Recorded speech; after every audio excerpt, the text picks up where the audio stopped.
Debout, camarades. Camarades, debout. L'heure a sonné. Honorables invités, pris en vos rangs et qualités respectifs, Béninoises, Béninois, travailleuses, travailleurs, chers camarades, c'est pour nous un grand honneur, un immense plaisir, mais aussi et surtout un devoir citoyen de nous adresser à vous à l'occasion du congrès constitutif de la centrale syndicale des travailleurs debout, la CSTD. Au nom du peuple béninois, au nom des travailleuses et travailleurs, le comité d'organisation que je préside souhaite la bienvenue à tous les délégués mandatés, à tous les distingués invités et à toutes les autorités présentes à ce congrès constitutif de notre centrale, de votre centrale, la centrale syndicale des travailleurs debout, la CSTD.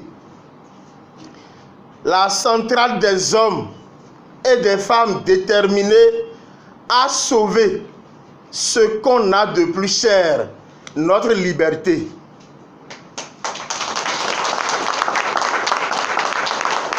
Je voudrais exprimer mes plus vifs remerciements à tous les camarades qui ont investi leur précieux temps pour les préparatifs de ce congrès.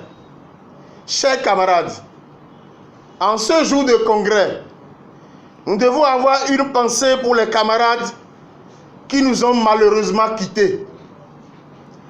Permettez-moi d'avoir une pieuse pensée à l'endroit de feu Gaston Azoua, ancien secrétaire général de la CSTB, qui a donné toute sa vie pour le combat syndical et l'amélioration des conditions de la classe ouvrière.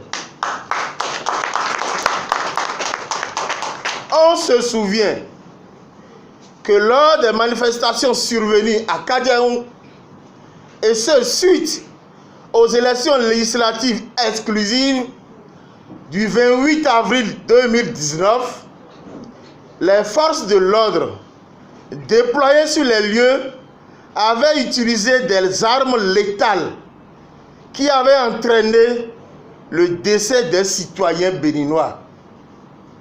À l'arrivée, des pertes en vies humaines furent déplorées. La troisième victime de ces événements est une femme de 37 ans, bien connue des populations de Kadiaoum. Elle fut touchée par balle au sein alors qu'elle allait chercher sa fille dans la foule. Les circonstances de son décès, largement diffusées sur les réseaux sociaux, sa famille n'aurait pas encore retiré sa dépouille. Le sang des Béninois a coulé au nom de la liberté. C'est un mauvais présage qui témoigne de la souffrance des Béninois érigés par ce régime en mode opératoire. Depuis que ces tristes et regrettables événements sont survenus, les 1er et 2 mai 2019, le gouvernement de la rupture se comporte comme si l'on pourra tenter de dissimuler certains faits, certaines vérités au peuple. Au-delà de tout, nous avons une conscience et reconnaissons que des Béninois sont morts. Cela ne devait pas rester impuni. Malheureusement, le premier conseil des ministres tenu juste après les événements ne révéla que une volonté manifeste de pouvoir de la rupture de faire toute la lumière sur le dossier, notamment sur la provenance des ordres de tirer à balles réelles sur les manifestants.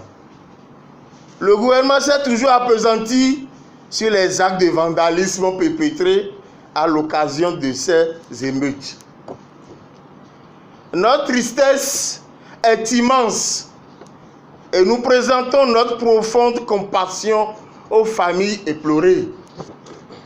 Sous d'autres cieux, situer les responsabilités par rapport aux coupables, c'est-à-dire ceux qui ont donné l'ordre d'ouvrir le feu sur les manifestants, occasionnant ainsi des pertes en vies humaines enregistrées, aurait constitué le souci majeur des autorités policières et partant du gouvernement, si tant est qu'ils n'en sont pas eux-mêmes les mêmes commanditaires.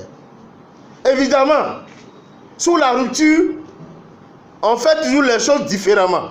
Hélas, pas toujours dans les règles de l'art. En la mémoire de tous nos camarades disparus, je demande à tout le monde de bien vouloir faire respecter une minute de silence en nous levant.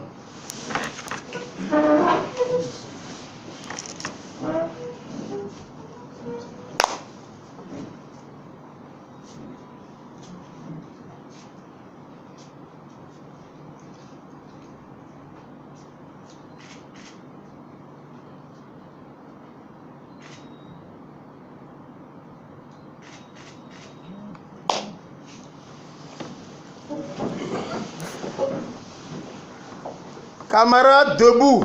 Debout, camarades. Aujourd'hui, c'est un grand jour. Un jour plein d'engagement et de détermination. Un jour de courage et d'audace. Les travaux du présent congrès constitutif qui s'achève ce jour vendredi 4 octobre 2019 marque une nouvelle ère dans le paysage syndical national. Nombreux étions-nous, Béninoises et Béninois, à espérer un mieux-être, un lendemain meilleur. Dès l'annonce de la rupture, on s'attendait à un nouvel essor lorsque l'homme d'affaires a promis monts et merveilles. Malheureusement, bientôt 4 années de serrage de ceinture, en attente d'une sauce qui s'éternise au feu. De la rupture au nouveau départ, et aujourd'hui au Bénin révélé, nous sommes à la traversée des chemins, jonchés d'épines, d'obstacles et de pièges.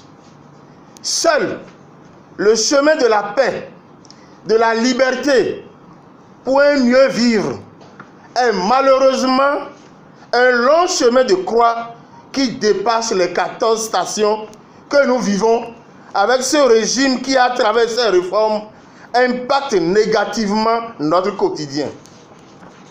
Les travailleurs béninois constituent la cible à abattre à travers les réformes de la rupture. Et nous constatons avec amertume et désolation qu'il n'y a jamais eu rupture, mais continuation aggravée. Nous sommes spectateurs. Nous sommes spectateurs de la dynamique de détérioration et de violation des droits des travailleurs obtenus au prix de hautes luttes. Nous avons été méprisés, brimés et provoqués à maintes reprises. Nous avons été patients afin de dresser un jour le bilan de cette gestion. Le constat est sans équivoque. Les réformes de la rupture affament la masse ouvrière et l'ensemble du peuple béninois. Tout a commencé avec les concours dits frauduleux, auxquels une décision urgente était attendue de l'État central. Mais la sanction appliquée reflète aujourd'hui que les vrais auteurs de cette forfaiture pullulent l'entourage immédiat du chef de l'État et sont cachés dans les institutions de la République. Nos dirigeants de l'heure ont choisi de sacrifier les cadres de l'administration publique, rien que des exécutants et des profs faciles, pour donner un simulacre de leçons de bonne gouvernance. depuis bientôt 4 ans que la justice béninoise est au banc des accusés. Il lui est reproché l'abandon de ses prérogatives constitutionnelles pour se livrer pieds et mains liés au pouvoir exécutif. Face à la récurrence des critiques, nous devons tous nous indigner pour interpeller le sort que ce gouvernement réserve à la justice qui hier a été l'instrument plus ou moins libre au point de rendre justice à l'homme d'affaires qui devient président de la République. C'est la preuve que la justice est sacrée et toute personne auteur de tentation de la déstabiliser aura affaire devant Dieu et la vengeance de Dieu est redoutable. C'est historique que le magistrat n'est plus libre de rendre une décision, qu'il soit au parquet ou au siège. Le traitement fait à la justice de notre pays ne peut rassurer aucun investisseur. La décision consistant au retrait du droit de grève est un revirement grave qui ne s'y prend pas en tenant compte de la qualité de la personne du président de la Cour constitutionnelle, avocat personnel du chef de l'État, ministre de la Justice, alors rien d'étonnant. Il est clair que c'est une violation flagrante de notre Constitution. Par conséquent, toutes les décisions de la Cour de Djogbenou sont entachées de crédibilité. Nous avions tous été témoins des halogènes qui ont envahi le Conseil supérieur de la magistrature, restant ainsi à la solde du pouvoir législatif et exécutif. La lutte d'aujourd'hui ne doit pas se focaliser et ne doit pas concerner que les magistrats de cette barbarie comme régime. C'est une lutte qui concerne tout le peuple béninois pour libérer la justice qui est toujours rendue en son nom. Peuple béninois, lève-toi et sauve ta justice pour ta propre quiétude, mais gardez, le silence nous rendra tous coupables, ce qui sera plus suicidaire. Très tôt, nous avons vu les signaux passer au rouge. Les premières tentatives qui devraient nous permettre, depuis 2016, de nous retrouver, s'étaient heurtées aux intérêts particuliers des uns et des autres, nous rendant malheureusement inactifs et malheureux spectateurs de la démolition de l'édifice commun. Nous sommes en face d'une administration politisée à l'extrême, situation inédite au Bénin depuis 1960. Au lieu de penser à l'emploi, les priorités de la rupture sont ailleurs. Des camarades sont licenciés, radiés au nom des réformes, au nom de la lutte syndicale et au nom de la liberté. Les hommes de plus de 3000 agents au ministère de l'Agriculture chassés de 2016 à 2017 et celui des enseignants suspendu de septembre à octobre 2019 nous interpelle plus que jamais. La peur a été inoculée en mode de gouvernance. Espérant améliorer nos conditions de vie, c'est de droit que nous avions engagé des mouvements de grève, croyant que nous serions entendus. Mais au lieu de satisfaire aux revendications des travailleurs, le gouvernement a fait l'option de nous arracher purement et simplement le droit de grève. Et comme si cela ne suffisait pas, le statut général de la fonction publique a été modifié avec des dispositions suicidaires nouvellement introduites. En République du Bénin, le travailleur béninois peut être licencié à tort ou à raison. L'on se demande à quelle fin veut-on renvoyer le maximum de travailleurs au chômage. La bancarisation cause aujourd'hui la lenteur observée lors des paiements de nos primes.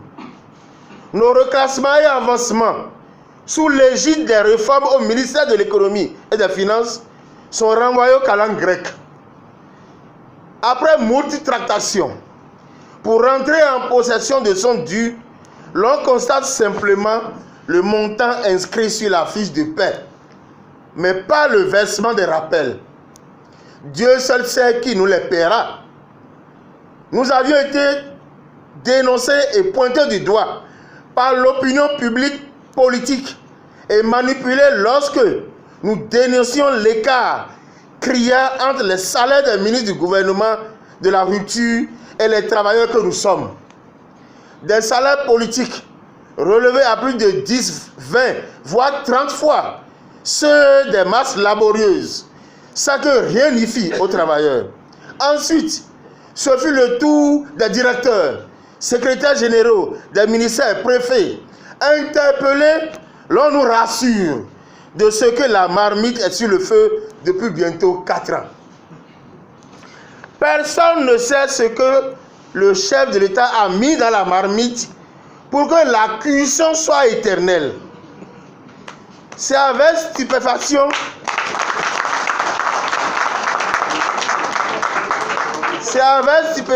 que nous avons découvert ce qui se retrouve à l'intérieur. À l'intérieur de la marmite, nous avons vu la modification de la loi portant exercice des droits de grève pour limiter le nombre de grèves à 10 jours par an. Mais les artisans de cette forfaiture sont amnésiques, car la grève a longtemps participé de la vivacité de la démocratie dans notre pays.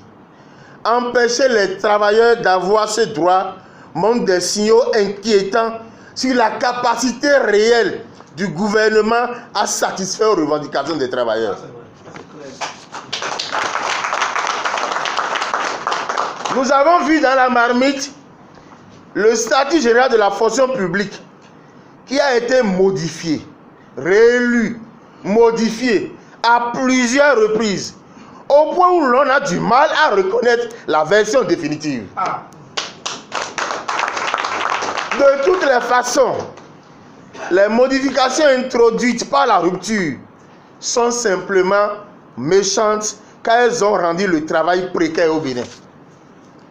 Dans la marmite, le travailleur béninois peut être radié à cause de sa religion, de sa race, de son appartenance à un tel groupe politique, de son opinion, même de sa taille et de son teint. Et pour rien, tout employeur a le plein pouvoir de le licencier. Face à cette erreur législative, le travailleur ne peut se fier qu'à la justice de son pays, qui, malheureusement, pour ne jamais permettre à un travailleur de retrouver son travail même si le licenciement est abusif, nos femmes ont du mal à résister devant des patrons vicieux. Toute résistance de leur part est considérée pas un licenciement. Quel genre de régime peut introduire des dispositions si barbares dans une loi si ce n'est qu'au Bénin et nulle part ailleurs comme un président homme d'affaires? Dieu vous voit. Le plus grave est que notre président de la République a fait l'apologie de cette terreur de loi devant un parterre de chefs d'État du globe à Berlin en Allemagne. C'est extrêmement grave. Si nous étions dans un régime démocratique sérieux, un président pareil devrait rendre des comptes au peuple électeur. Mieux, il devrait même démissionner pour avoir dit que lui ne pense qu'à lui. Si l'on se réfère à la pratique des vieilles démocraties, pour avoir traité ses concitoyens de désert de compétences. Nous avons vu dans la marmite du chef la bancarisation de nos primes, qui est encore une autre stratégie des retards criards qu'accuse le paiement. Nous étions tous heureux de voir déballer des véhicules neufs dans les ministères sans chercher à mieux comprendre. Au lieu d'acheter des véhicules pour le compte des ministères, on préfère les louer à prix d'or au profit de qui? raison pour laquelle les conducteurs de véhicules administratifs ont vu leur travail, leur corps supprimé sans aucune préalable, sans aucune étude préalable. Les décisions se prennent en amont avec la rupture et les études interviennent en aval. C'est historique et si l'on ose utiliser le vocable de bonne gouvernance, c'est un recul. Nous avons vu dans la mamie du chef la criette, juridiction d'exception, entourée de controverses, un danger pour la paix, la quiétude et la démocratie. Les magistrats qui y siègent ne constituent pas le véritable problème car ce régime a l'art de voter des lois dans des conditions peu orthodoxes, mettant les magistrats devant le fait accompli. La première identité de tout travailleur est son statut particulier. Tous les avant-projets des statuts particuliers sont restés bloqués sous prétexte qu'il faille adopter les tests d'application de la nouvelle loi portant statut général de la fonction publique. Ces mêmes tests d'application ainsi que l'élaboration des plans de formation des ministères sont bloqués pour des raisons que nous ignorons depuis bientôt 4 ans. Nos avancements et reclassements sont payés avec retard. Et ça les rappelle. Bientôt 4 ans, la RUDU est incapable d'organiser un seul concours professionnel. Une volonté manifeste d'affamer les travailleurs et une incapacité palpable à satisfaire à leurs revendications. Vous comprenez que si un père de famille met une telle marmite au feu, le contenu aura du mal à cuire. Mais la vérité est que le chef a sa casserole ailleurs. Et il y a longtemps que le chef et sa troupe mangent. Nos investigations ont révélé le contenu du repas copieux du chef et de sa troupe. Salaire mirobolant au chef, au ministre, directeur, préfet, secrétaires généraux des ministères rassurés par le béné contrôle qui pompe l'économie nationale au détriment de nos finances et du peuple. À qui cela profite-t-il alors? Encore au chef. Nous sommes dans une république de tout pour le père et rien pour les enfants. Le relèvement du SMIC,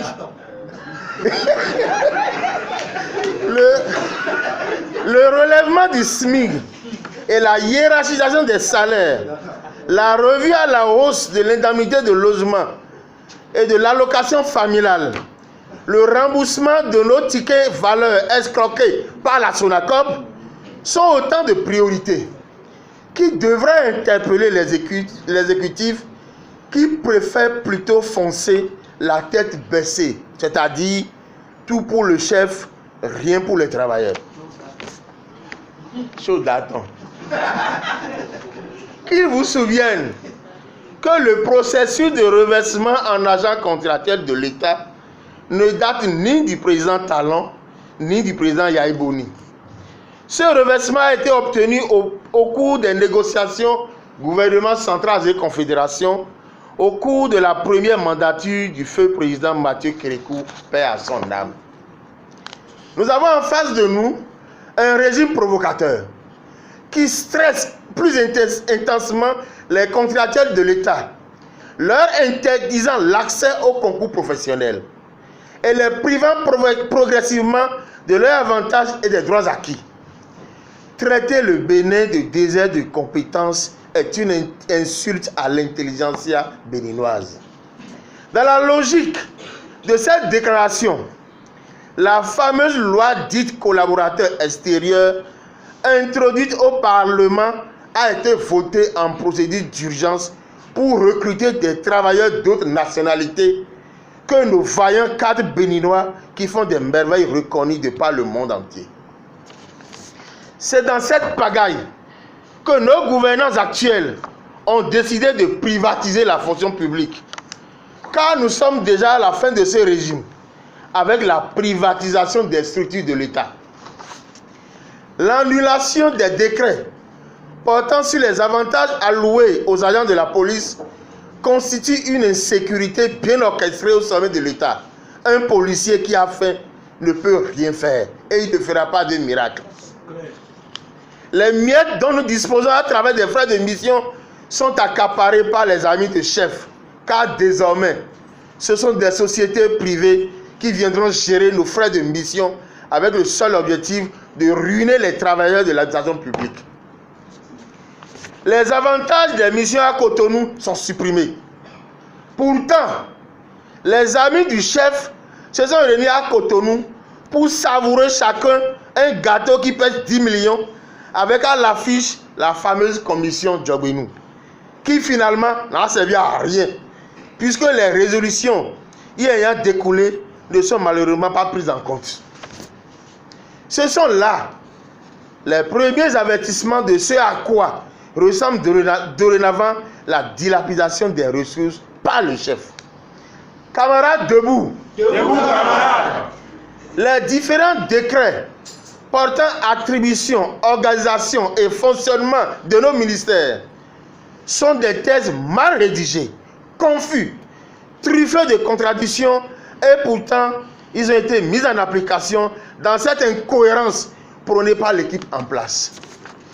Après avoir procédé au déguerpissement sauvage des citoyens béninois et sans aucune mesure d'accompagnement, le programme de vérification des importations, taillé pour tromper le peuple et se servir à volonté derrière un instrument qui, hier, a mis toute l'économie nationale en récession. Chers camarades, dans un pays qui se respecte, la réintroduction du PVI a fait couler beaucoup d'encre et de salive, sans préalablement expliquer au peuple son contenu actuel, les avantages qu'il comporte. Rien de cela n'a été fait. C'est à croire que quelqu'un se moque de nous et se fiche pas mal de la morosité économique. Ce rythme effréné, sans boussole aucune, risque à coup sûr de nous conduire à une crise économique sans précédent. L'ambition est permise, mais sa démesure est suicidaire. Ni Rome, ni Paris, ni Singapour n'ont été construites en un clic. Le chef est le seul à connaître le contenu de sa rupture, de son nouveau départ accouchant du Bénin révélé. Nous doutons fort que des casses tous azimuts, des suppressions des thèses sans fondement, des réformes bancales conduisent à un réel Bénin révélé. Dans ces circonstances, il ne peut que vouloir un seul mandat unique, car il connaît la réponse du peuple quant au désir de vouloir embriguer un second. Chers camarades, nous avons toujours constaté le prélèvement de 3 000 francs sur nos fiches de paie pour le fonctionnement des organes de presse d'État. Or, il est palpable que ces organes sont tous aux ordres d'une seule personne, le président de la République. Nous croyons que cette méthode prendrait fin avec l'avènement du régime de la rupture, hélas. Nous disons non à ce prélèvement sur nos salaires. Et comme si cela ne suffisait pas, le gouvernement décide de faire composer des enseignants pour renvoyer ou intégrer qui? Cette composition n'a aucun sens et remet en cause la qualité des inspections dans le monde enseignant. Depuis le 20 août 2019, notre pays a vu ses frontières fermées avec notre grand voisin de l'Est, le Nigeria. Comme c'est le cas lorsque cela se produit, notre peuple, déjà meurtri par la gestion assassine de la rupture, est encore plongé dans des souffrances atroces. Cette situation n'est pas à sa première édition et ne constitue en fait pas une surprise. Et pour cause, la raison est simple. La politique de contrebande du Bénin tue l'économie nigériane. Alors, il faut changer la donne. Adhérer et faire adhérer est donc une impérieuse nécessité pour tout porteur de mandat de notre centrale syndicale. Avoir cet objectif et être capable d'expliquer en quoi notre organisation est la mieux amène de défendre les intérêts particuliers des travailleurs. Les différentes lois votées par les députés qui avaient pour l'ambition d'étouffer le syndicalisme libre et indépendant n'ont pas réussi à émousser notre ardeur. Demain, que cela soit sur le financement, que cela soit sur les droits syndicaux, nous devons faire face à la question de la représentativité qui sera déterminante. Les travailleurs réunis au sein de la CSTD s'indignent contre la gestion opaque du régime Talon et mettent en garde tout le gouvernement contre les attaques, les dérives, les maltraitances, le mépris, les abus de pouvoir et toute forme de provocation orchestrée contre les travailleurs. C'est toute cette confusion qui justifie la gestion hasardeuse de ce régime, bourré d'incapables et de vendeurs d'illusions. Au regard des développements sus-évoqués et soucieux de l'amélioration des conditions de vie et de travail de la masse ouvrière, nous affirmons que la CSTD n'est pas une centrale de plus. C'est avec ce sentiment de responsabilité, mais aussi de fierté et d'humilité que nous nous adressons aux travailleurs béninois. Car la CSTD, c'est vous, c'est nous. La CSTD, c'est les femmes, c'est les hommes, c'est les jeunes, les gens impliqués dans leur milieu de travail, dans leurs syndicats, pour construire une société plus juste, une société plus égalitaire et plus démocratique. L'heure de réveil patriotique et de la pensée libre a sonné. Nous sommes décidés à préserver ce que nous ont légué nos aînés, nos doyens, nos parents. Aujourd'hui, nous sommes en train d'accomplir notre émancipation syndicale. Nous nous engageons à lutter et à gagner pour sortir d'un état esclavagiste poussant tout un pays à la pauvreté et à la privation, à la souffrance. Nous avons déjà réussi. Il est clair que la tâche ne sera pas aisée. Il nous faudra plus de courage et d'abandon de soi si nous voulons réussir. Le soutien des travailleurs sera un atout pour la CSTD pour qu'ils réalisent le rêve du travailleur béninois pour un mieux vivre. Vive le travailleur béninois, vive la CSTD. Je vous remercie pour ce discours qui est très long. Debout, camarades! Debout! Debout, camarades! Debout!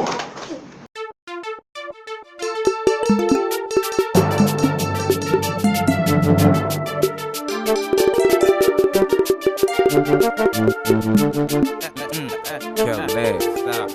Butterfly,